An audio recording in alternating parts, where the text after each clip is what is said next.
BVB Total im Doppelpass mit der Telekom. Ja, hallo und herzlich willkommen bei BVB Total und zu einem ganz besonderen Interview. Vor wenigen Sekunden haben wir unseren neuen Trainer vorgestellt, Peter Stöger, den ich ganz herzlich bei mir begrüße. Peter, die Pressekonferenz haben wir hinter uns gebracht. Dein erster Eindruck? Die Leute waren interessiert. Ja, die haben leider Gottes auch erwartet, dass es einen Trainerwechsel gibt. Und ja, waren sie, glaube ich, schon ein wenig überrascht. Genauso überrascht, wie mich heute auch gestern der Anruf von Aki Watzke erreicht hat. Und ja, jetzt bin ich hier. Wir freuen uns, dass du hier bist. Wir haben es eben schon gehört, du warst in Wien. Das war ein ganz kurzer Aufenthalt. Familie ist total begeistert. Wie ist die Flugverbindung Dortmund-Wien? Ach, also Köln-Wien funktioniert gut. Dortmund-Wien ist noch ein bisschen schwieriger. Aber ich bin halt gestern nach Wien, wollte ein paar Tage abschalten und bin halt dann heute in der Früh wieder in den Flieger gestiegen und bin jetzt da. Familie hat sich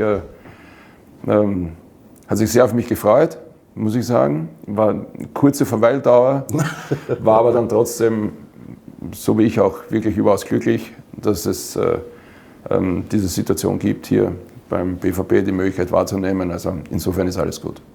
Es gibt einen alten Spruch, Deutsche denken, die Lage ist ernst, aber nicht hoffnungslos. Und die Österreicher sagen, die Lage ist hoffnungslos, aber nicht ernst.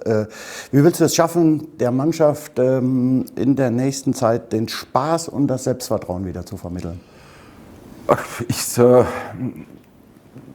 wir sind sich alle einig, dass es keine Frage der Qualität ist. Das heißt, wenn es dann mal einen längeren Zeitraum nicht optimal läuft, dann gibt es vielleicht ein paar Baustellen, die rund ums Fußballspiel eben sind. Und da passiert es dann auch manchmal, dass man Personen eben austauscht. Und in den meisten Fällen ist es dann eben der Trainer, in der Hoffnung, dass der neu dazukommt, vielleicht ein bisschen was erkennt, wenn er von außen reinkommt und das eine oder andere dann in die Hand nimmt. Also ich glaube, dass es schon darum geht,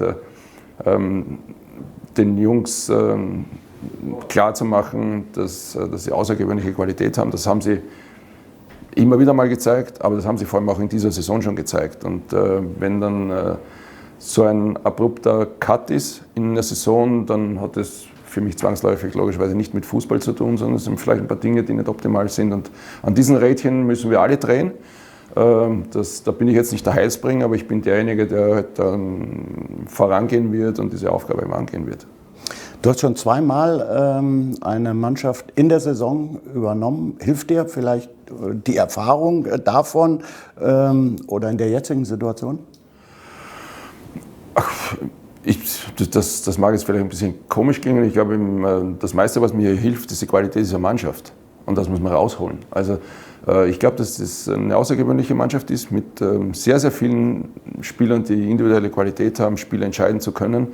Und das muss man wieder auf den Platz bringen. Das haben sie schon gezeigt, das weiß ich. Und das wird halt auch meine Aufgabe sein, das den Jungs auch wieder so zu vermitteln, dass sie mit dieser Konsequenz in diese Spiele reingehen, dass die Ergebnisse wieder positiver sind. Was sicher nicht schadet, ist, dass ich vielleicht ein bisschen von außen, wenn man kommt, jetzt einen anderen Blick auf die ganze Thematik habe, was vielleicht jetzt in den nächsten Tagen nicht einfacher macht, dass wir weniger Zeit haben mit diesen Spielen. Wird es eher um Gespräche geben, ein bisschen was rauszuhören, was den Jungs auch gut tut und wo man ihnen auch Unterstützung geben kann. Und einen Vorteil hast du natürlich, du hast in der Saison schon gegen Mainz und Hoffenheim gespielt. Genau, ja. Also, da habe ich Vorinformationen. Das muss man sagen, das war überschaubar erfolgreich. Aber ich weiß zumindest, wo die Stärken und Schwächen dieser Mannschaften liegen. Ja, das stimmt. Und du weißt, wie man hier in unserem Stadion spielen muss. Du hast mit Köln immer Punkte oder fast immer Punkte mitgenommen. Und jetzt freust du dich sicherlich, dort unten zu stehen und die gelbe Wand vor dir zu haben. Das ist, ich sage es auch hier nochmal, ich habe über einen unfassbar langen Zeitraum beim richtig geilen Club arbeiten dürfen. Ne?